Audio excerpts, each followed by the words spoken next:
Mesdames et messieurs, bonjour, j'espère que vous allez bien, j'espère que vous vous portez bien. Ce qui a été longtemps évité, c'est ce qui a été longtemps passé sous silence, ce qui a été longtemps dissimulé, ce qui a été longtemps caché, ce qui a été longtemps enterré, ce qui a été longtemps tué, a finalement été révélé parce que la vérité finit toujours par triompher et le mal ne peut pas l'étouffer continuellement et éternellement. Le dossier des fortunes des dirigeants algériens en France, des biens mal acquis des dirigeants algériens en France, des avoirs financiers, des biens immobiliers des dirigeants algériens en France vient d'éclater au grand jour. Et maintenant, l'heure des bilans, l'heure des comptes, l'heure du jugement a sonné. Pour le moment, comme on l'a expliqué lors d'une émission précédente, les autorités françaises ne font que menacer. Les autorités françaises ne veulent pas aller jusqu'à l'activation ou l'utilisation de cette arme fatale qui va bousculer pour toujours et pour ne pas dire détruire les anciennes relations franco-algériennes et algéro-françaises, parce que si on utilise ce dossier, c'est une véritable bombe atomique.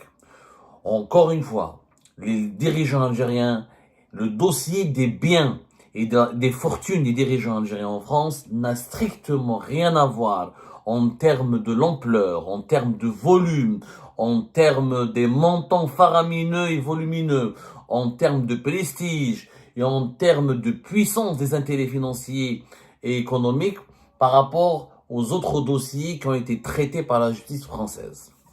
Je rappelle des faits que les dirigeants algériens, pour le moment, font l'objet d'une menace. Les autorités françaises ne veulent pas recourir à la justice. Ils ne veulent pas utiliser la lutte contre la corruption, le blanchiment d'argent ou le détournement des fonds publics d'États étrangers pour financer de l'enrichissement ou d'un patrimoine d'enrichissement illicite sur le territoire français. Les autorités françaises veulent utiliser une loi qui lutte contre et qui criminalise les actions d'ingérence étrangère et qui date de fin juillet 2024. Pourquoi? Parce que les autorités françaises ne veulent cibler que 20 hauts responsables algériens qui font partie en ce moment du cercle restreint d'Abdelmajid Tebboune, de Saïd Chengueleha et des principaux dirigeants du pouvoir algérien actuel avec lequel l'État français a des problèmes et un conflit politique et diplomatique. Mais en réalité, il y a plus de 800 dirigeants algériens, que ce soit des généraux, d'anciens ministres, d'anciens diplomates, d'anciens secrétaires généraux, d'anciens directeurs de cabinet, d'anciens fonctionnaires de l'État algérien, qui possèdent des biens et qui ont des résidences et qui ont des comptes bancaires ou qui ont consenti à des investissements en France. Ou plus de 800 dirigeants algériens. Sans parler des membres de leur famille, de leurs proches, de leurs prête-noms, sans parler des entrepreneurs et des hommes d'affaires qui ont développé des activités financières ou immobilières ou économiques sur le territoire français, mais en relation ou financées en partie, ou partiellement ou intégralement, par des fonds qui proviennent des activités politiques de leurs alliés dirigeants militaires ou dirigeants politiques. Au moins 800. C'est la France recourt à la justice. C'est la France recourt à des poursuites judiciaires pour blanchiment d'argent, fraude fiscale, corruption, enrichissement illicite à partir de fonds publics détournés depuis l'étranger. On va avoir les tribunaux français seront non seulement saturés, mais on va avoir une véritable bombe atomique parce que la responsabilité de l'État français sera engagée. Dans cette histoire, mesdames et messieurs, la France n'est pas victime. Elle est d'abord et avant tout coupable.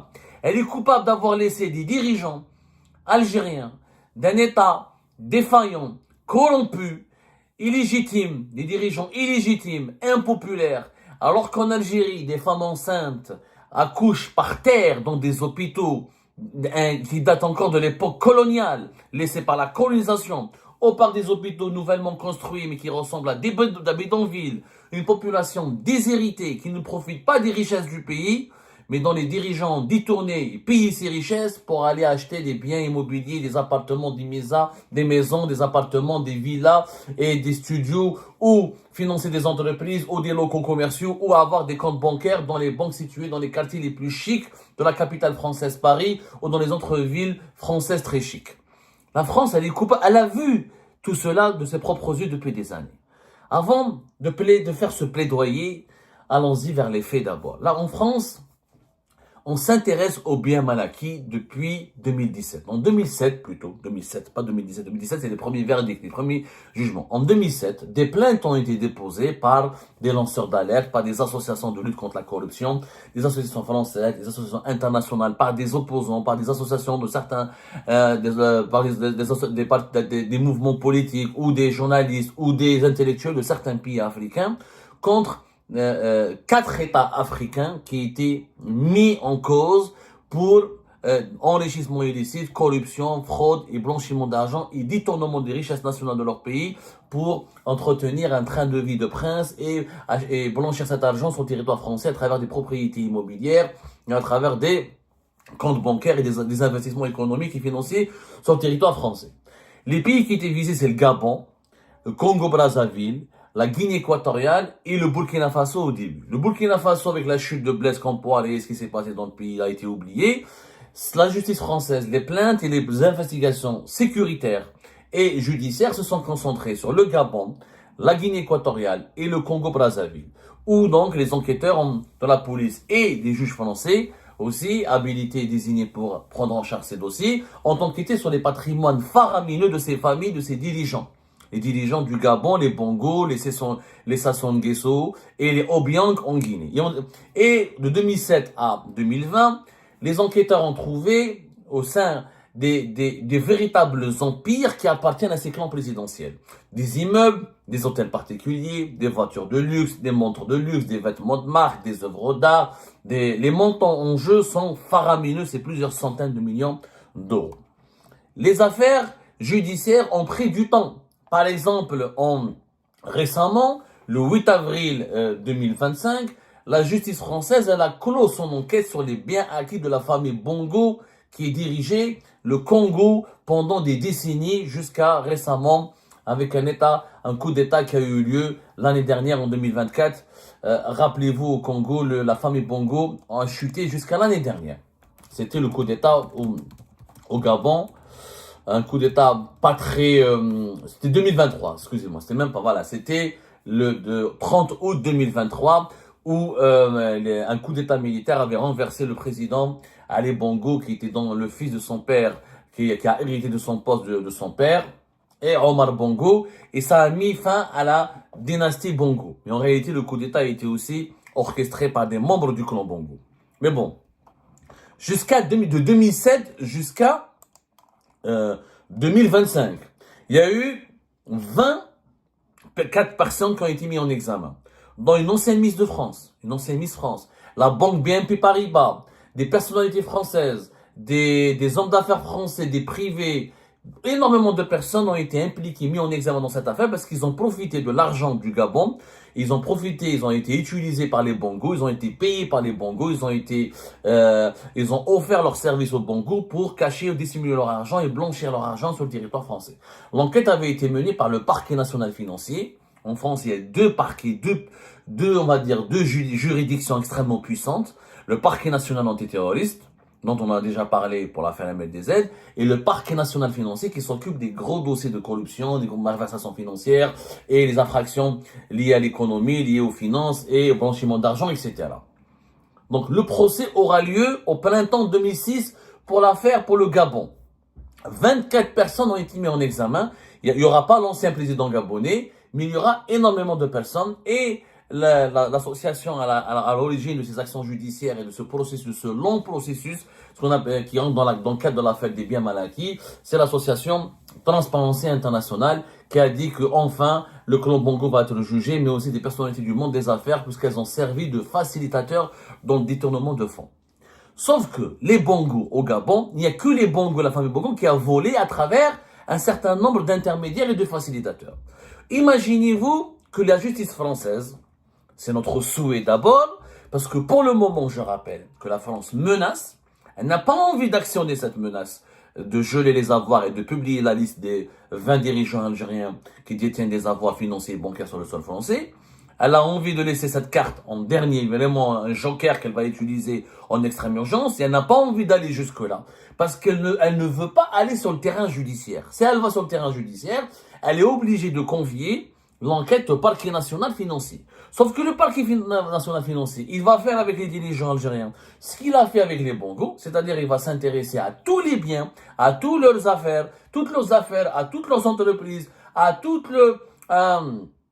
leurs intérêts financiers et économiques, et il va aussi enquêter sur leurs facilitateurs français, leurs intermédiaires français, leurs amis français qui les ont aidés à s'installer en France. Les dirigeants africains comme les dirigeants algériens, s'ils n'avaient pas trouvé une sorte d'impunité, une sorte d'encouragement et des incitations de la part de certains lobbies français, ils ne seraient pas venus en France. C'est la France, dès le départ, avait contrôlé les flux financiers entre les pays qui rentraient dans son pays, avait contrôlé dès le départ les investissements immobiliers et financiers effectués par ces dirigeants étrangers. On n'aurait jamais eu des biens mal acquis.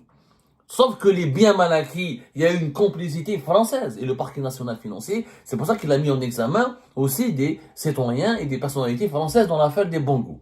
Mais si le parquet national financier prend en charge l'affaire des dirigeants algériens, ça serait une bombe. Il n'y aura pas 80. Déjà, rien que 800 dirigeants algériens ont des biens et des intérêts financiers en France. Si on doit enquêter sur leurs complices, leur parcours, ça prendra d'abord des décennies, il faudra 30 ans d'enquête. Plus que le Gabon de Bongo. Les enjeux financiers sont 4 fois plus élevés, si ce n'est pas 5 fois plus élevés, parce que l'ensemble des montants des propriétés, des intérêts français, des intérêts financiers de ces 801 dirigeants algériens qui ont investi ou qui ont acheté en France, ça sera en milliards d'euros et c'est pas en millions d'euros. Ça dépassera largement les 2 milliards d'euros. Si on doit enquêter sur leurs intermédiaires, leurs complices, leurs facilitateurs, on va se retrouver avec des mises en examen qui doivent impliquer des centaines et des milliers de personnes. Donc, ça sera un long feuilleton judiciaire qui va ébranler la France elle-même, comme les affaires des biens mal acquis a ébranlé la France elle-même. C'est pour ça que les autorités françaises, pour le moment, ne veulent pas intégrer la question des biens des dirigeants algériens dans le cadre de l'affaire des biens, du scandale ou dans le cadre de la lutte contre le fléau des biens mal acquis. Il faut savoir que les biens mal acquis, ils ont une définition juridique claire et un statut juridique clair. Par exemple, l'ONG Transparency International, qui est l'une des parties prenantes dans l'affaire des biens mal acquis des dirigeants africains en France, on va dire, pratiquement le lanceur d'alerte et l'un des facteurs déclencheurs et ont exercé des pressions sur la France pour déclencher les enquêtes contre les dirigeants africains, Transparency International définit les biens mal acquis comme l'ensemble des fonds publics détournés ainsi que les produits de la corruption et autres infractions d'atteinte à la probité placées à l'étranger à des fins personnelles. Il s'agit ainsi d'un enrichissement illicite, c'est-à-dire de l'augmentation substantielle du patrimoine ou de toute autre personne de son entourage que celui-ci ne peut justifier au regard de ses revenus. Très bien. Avec cette définition juridique, si on l'applique sur les dirigeants algériens, on va se retrouver avec un méga scandale. C'est très simple. Comment un dirigeant algérien qui a travaillé en Algérie, payé en dinars, avec des salaires très très faibles en Algérie, ministre dans 35 millions, ou 35 millions, président il y a 90 millions, PDG Sonatrach il y a 80 millions, un général c'est à partir de 30 jusqu'à 40, général-major 50 millions. Comment avec des sommes en dinars, quand tu les convertis en euros, c'est très modique, c'est dérisoire, comment ces gens-là ont pu acheter des biens et se constituer des fortunes en France? Comment le général Belkessir, il a pu offrir à ses enfants, dès 2019, pratiquement des 2 appartements de luxe dans le 16e arrondissement, alors que ses filles étaient âgées d'encore de moins de 30 ans, alors que lui, il a été qu'un général, payé à la tête de la gendarmerie algérienne, qu'avec du dinar. Comment est-ce possible? Comment est-ce possible que Saïdani et les autres, et la liste, elle est très très longue, on a fait Algérie, pas très la liste. des dirigeants algériens, les anciens chefs de cabinet à la présidence, d'anciens conseillers, d'anciens ministres. Abdelaziz Khalaf, bon, Abdelaziz Khalaf, c'est un ancien ministre des Finances, etc.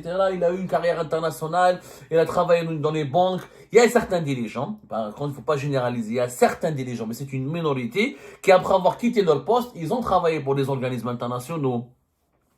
Ils ont travaillé pour des bailleurs de fonds internationaux ou pour des sociétés internationales. Ils ont pu économiser leur argent et investir leur argent pour acheter des biens ou pour s'installer en France. Ça, c'est un cas particulier, mais ça concerne quelques dirigeants qui se comptent sous les bouts des doigts. Parce que la majorité des dirigeants algériens ne sont pas instruits, n'ont pas eu de grands diplômes, n'ont pas eu l'opportunité de travailler pour les organismes internationaux pour l'étranger. La majorité, ils ont été à leur retraite et se sont retrouvés propriétaires de plusieurs biens ou ayant des comptes financiers importants ou des intérêts financiers importants, comme le cas de Général Belkacem. Général Belkacem, qui veut Général Belkacem, dont personne ne parle d'ailleurs, ni en France, ni en Algérie. Il possède des biens. L'ancien patron de la police, Farid Benchir, policier en Algérie, chef de sûreté de wilaya de Djidjel ou de Béchar, il a un hôtel-bar. Un hôtel-bar fait Malakoff, dans le 92. Quand même, c'est l'une des zones résidentielles prisées des Français et des Françaises. Comment un policier peut avoir un hôtel? Un policier en Algérie, avec quoi il peut financer un hôtel à Paris? Et les exemples sont légion. Il faudra des heures. Algérie Part, allez-y lire Algérie Part. On a dans des émissions sur Mokhtar Regui, qui était un simple secrétaire particulier de Abdelaziz Bouteflika. Il a réussi à avoir des appartements ici, en France et à Paris, dans des quartiers chics. Donc, l'ancien ministre, l'ancien ministre du Moudjahidine, Chérif Abbas, il a réussi à avoir des biens en France à travers ses enfants dans la région lyonnaise. Donc, et la liste, elle est longue. Donc, il y a eu les biens des dirigeants algériens. Leurs avoirs financiers ne peuvent pas être considérés ou ne peuvent pas être saisis uniquement au nom de la lutte contre les ingérences étrangères. Ce sont des biens mal acquis. Parce que il s'agit d'un enrichissement illicite, il s'agit de produits de la corruption, il s'agit d'atteinte à la probité, il s'agit de fonds d'argent détournés en Algérie pour être placés en France à des fins personnelles. C'est simple. Quelqu'un comme Belkacem ou Farid Benchir, ils ont volé de l'argent en Algérie, alors qu'ils étaient notamment des serviteurs de l'État algérien. L'un est gendarme, l'autre est policier. Ils se sont enrichis, ils sont venus en France pour acheter des hôtels et des appartements. Ça, c'est des biens mal acquis, pour lesquels il faut les juger. Sauf que la France n'a pas envie de les juger. Pourquoi? Parce qu'elle a peur qu'on lui pose des questions, qu'on l'interroge. La France, les autorités françaises, pas la France en tant que peuple, la population française, elle est naturellement totalement innocente dans cette affaire. Je parle de la France en tant qu'autorité, en tant que responsable français, sous toutes les différentes couleurs et tendances politiques. Les autorités françaises, elles sont complices. Elles sont complices. Quand le général Belkacem achète des appartements pour ses filles au 16e arrondissement, le fisc français ne connaît pas le général Belkacem, les services secrets français ne connaissent pas le général Belkacem, la justice, le TRACFIN, les opérateurs, tous les dispositifs fiscaux et légaux en France ne peuvent pas se dire, mais le général, comment il a de l'argent pour acheter des appartements? Quand Farid Benchir, policier en Algérie, propriétaire d'un hôtel, un hôtel-bar à Malakoff, à Paris, le fisc, c'est très clair. Quand quelqu'un qui occupe une fonction officielle, il ne faut pas être un grand enquêteur, il ne faut pas être un James Bond ou un grand agent des services secrets pour comprendre qu'il y a de la corruption, qu'il y a un enrichissement illicite. Ils ont laissé faire. Ils ont laissé faire comme ils ont laissé faire Saïdani, comme ils ont laissé faire Mokhtar Gueye, comme ils ont laissé faire plusieurs autres ministres, comme ils ont laissé faire Benchir ou Belkacem. Ils ont laissé faire d'autres généraux. Et la liste, elle est longue. 800 personnes. C'est 800 personnes, 800 intelligents qui se sont installés en France à un moment donné, après leur retraite ou après leur départ, ou certains avaient même des biens en France au moment même où ils avaient des fonctions au sein de l'État français, des fonctions au sein de l'État algérien, pardonnez-moi. Un lapsus qui n'est pas révélateur, au sein de l'État algérien. Tous ces gens-là ont pu constituer des patrimoines en France avec la complicité, avec la complicité des autorités françaises. Il y a une complicité. Donc la France ne peut pas nous dire aujourd'hui, elle ne savait pas. Les opposants algériens le dénoncent depuis des années. Les journalistes algériens le dénoncent depuis des années. Algérie part depuis 2017, on parle des biens mal acquis des dirigeants algériens à l'étranger, en France et en Espagne notamment. Depuis, et de certains hommes d'affaires qui sont utilisés comme des prête-noms, comme des intermédiaires ou des machines à laver, comme je l'ai expliqué, par les dirigeants algériens pour avoir des investissements, pour avoir des biens en France. Il faut savoir qu'il n'y a pas que les appartements, les biens, les avoirs, les fortunes des dirigeants algériens. Il y a des dirigeants algériens qui n'ont pas d'appartement, qui n'ont pas de maison, mais qui ont des comptes bancaires, qui ont des locaux commerciaux, qui sont actionnaires d'entreprises, qui sont actionnaires dans des commerces, dans des entreprises françaises. Il n'y a pas que les biens immobiliers. C'est un travail d'investigation énorme que nous avons mené pendant des années pour le comprendre et que nous continuons de mener. Il y a des dirigeants que vous les trouverez pas dans les fichiers des propriétés immobilières, mais vous les trouverez dans les fichiers des comptes bancaires, dans les fichiers dans les registres de commerce des entreprises et des entités économiques françaises. Ça fait des années que ces pratiques durent. Ça fait des années que les autorités françaises le savent. Ça fait des années que les autorités françaises laissent faire pour une raison simple. Parce que la France était gagnante. C'est pas l'argent de la France qui est volé, c'est l'argent de l'Algérie. Ce ne sont pas les Algériens et les Français qui subissent un préjudice, ce sont les Algériens. Ce ne sont pas les richesses de la France qui sont pillées, puis qui sont volées, qui sont détournées. C'est les richesses de l'Algérie qui sont pillées, détournées et volées. Donc la France, elle est gagnante. Comme l'a dit un jour un interlocuteur français, que j'ai interrogé là-dessus, il me dit Abdou, mais je suis désolé pour ton pays, mais nous, pourquoi veux-tu qu'on s'énerve ou qu'on agisse contre ces dirigeants algériens? Ils viennent chez nous, ils nous ramènent leur argent, ils contribuent à l'économie française. Donc, ils ont rien fait contre eux. Les autorités françaises aujourd'hui, elles ne doivent plus se contenter de menacer les dirigeants algériens en gelant leur fortune ou leurs avoirs. Elles ont aujourd'hui la responsabilité morale, la responsabilité éthique et le devoir moral d'aller, de confier ces dossiers au parquet national financier et d'enclencher une affaire des biens mal, un scandale, un feuilleton des biens mal acquis autour des dirigeants algériens. Ce sont des biens mal acquis. Utiliser une loi contre les ingérences étrangères pour sanctionner les intérêts économiques et financiers des dirigeants algériens, c'est malhonnête et c'est déplacé. C'est de l'argent qui a été volé aux Algériens, à l'Algérie. Cet argent aurait pu servir à financer des hôpitaux, des usines, des entreprises, des créations d'emplois, faire des routes, des infrastructures pour un pays qui est de la taille du continent africain et dont le niveau de vie est encore catastrophiquement bas et dont la pauvreté et la misère sociale continuent de battre des records, alors que les dirigeants algériens se sont constitués des fortunes considérables en France avec la complicité des autorités françaises. Il faut que l'État français aujourd'hui ne se contente plus et arrête de nous arnaquer et de nous dire voilà, je menace juste de publier les noms, de geler les avoirs. Si les dirigeants algériens continuent à me faire chier, je suis désolé, il ne faut plus menacer, il faut passer à l'action. Les Algériens de France, malheureusement, n'assument pas leurs responsabilités. Ils ne sont pas structurés, ils ne sont pas conscients. Constituons-nous en association, déposons plainte, saisissons le parquet national financier, dénonçons. Qu'est-ce qui empêche les Algériens et les Algériens? Aucun Algérien ne m'a contacté après les révélations sur Benchir pour aller déposer plainte et saisir les autorités françaises. Comment la France laisse un policier en Algérie acheter ou devenir propriétaire d'un hôtel et d'un bar, restaurant à Paris? Personne n'a voulu déposer plainte contre Belkser après les révélations documentées d'Algérie Pass, comme dans l'affaire Benchir, avec des documents à l'appui. Comment un général algérien peut offrir à ses filles âgées de moins de 30 ans 2 appartements dans le 16e arrondissement? Les Algériens doivent assumer leurs responsabilités. Au lieu de défiler dans les rues de France pour créer one, two, three et pour semer la merde, ils devraient se montrer vraiment fiers et patriotes et se rassembler et interpeller la justice française et demander des comptes aux autorités françaises et demander la traque des biens mal acquis algériens parce que ce sont des richesses nationales détournées à notre pays qui ont permis un enrichissement personnel illicite à l'étranger.